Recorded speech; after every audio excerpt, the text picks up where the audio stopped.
الجمعيه وانشطهم وما بتسيبش ايفنت غير لما بتحضروا معانا بصراحه وبتشاركينا وبتوصلي رسالتنا. اهلا بيكي النهارده. اهلا بيكي. انا عاوز اقول لك ان انتوا انشط وانتوا بصراحه اللي يعني انا دايما كسوله، انتوا دايما بتخلوني كده احس ان المفروض اعمل حاجه يعني وانزل بدري واجي لكم. صحيح باجي متاخر بس باجي برضه.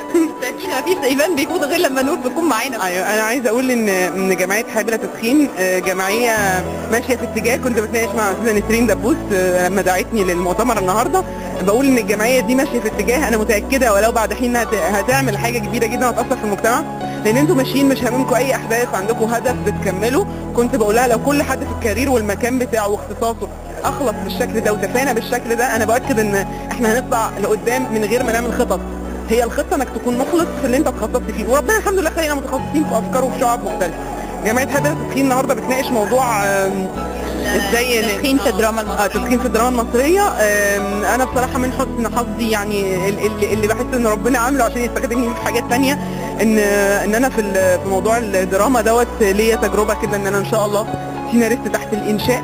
اه ده خبر جديد من نور عبد الله. ايوه فالموضوع دوت خلاني فجاه كده فكرت وانا لو هكتب حاجه هشوف ازاي او هعمل ايه عشان خاطر اخلي موضوع التدخين ده طالع براها او باين انه مرفوض فيها. فبدات اطول. هتعلني بعد كده في حاجه هتكتبيها هتوجهي مسج انه لا التدخين لا. انا فعليا عملت اشعار وانت كنت سبب فيها. شعر قبل ما نتقابل، كنت قبل ما يكون لي نشاط مع الجمعيه عملت شعر اسمه عاش الحشاش، ده عن الادمان الحشيش اللي هو الناس دايما بتعتبره. ممكن نسمع يعني تقول لنا حاجه صغيره منه؟ ممكن. هو بيقول ما تصلي على النبي نتفاهم، لو مش فاهم اعيد مره كمان، اهم حاجه تكون فاكر انك انسان ما انتش حيوان، لو ده انطوال ولا انت بديل ولا دياولو. في ناس فلحوا لانهم فعلا حاولوا، وفي ناس مع الوهم اتقاولوا.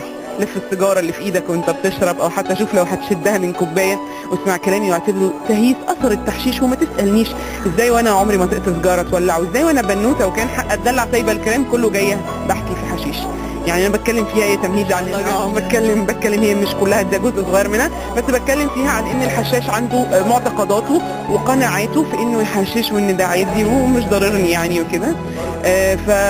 وكاتبه شعر تاني كان في ايفنت معاكم عن الايجابيه معانا، وكتبت في ايفنت برضه حاجه انا سمعتها كتير فانا بحب عايزه اسمع منها. مين حته هقول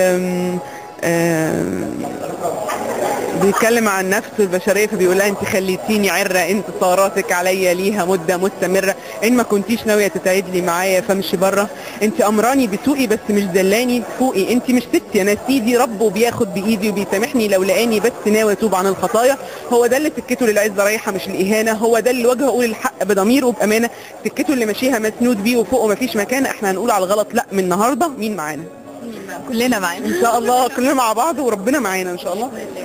فعايزه اقول ان انا كتبت معاكم حاجه عن التدخين، بس الصراحه مش متذكره عشان مش هقدر اقول منها ابيات. الايفنت الجاي فالخطه الجايه ان شاء الله اكيد اعمالي زي ما قال يعني استاذ المنتج دكتور خالد دكتور خالد حلمي، ان هو بيعمل اعمال بياخد باله ان اللبس يكون فيه كذا والتدخين يبقى مش موجود. فانا الحمد لله بعتبر ان المفروض في كل الاعمال، في الاغاني عاطفيه وطنيه دينيه فنيه، لازم اكون مش محرض على اي سوء. فالتدخين من اهم الحاجات اللي اذيانا جميعا، وان شاء الله انا حاطه في خطتي ان اكون في كل اعمالي باذن الله خالي من التدخين. يا رب، ويا ربنا يعني تكوني انت صاحبه رساله دايما معانا ومشاركانا وبتوصل للناس. وميرسي جدا نور، ربنا يوفقك. ميرسي ليك، ربنا يخليك. خليها مدام عايشين نعيش فيها سنين وسنين واحنا مكملين.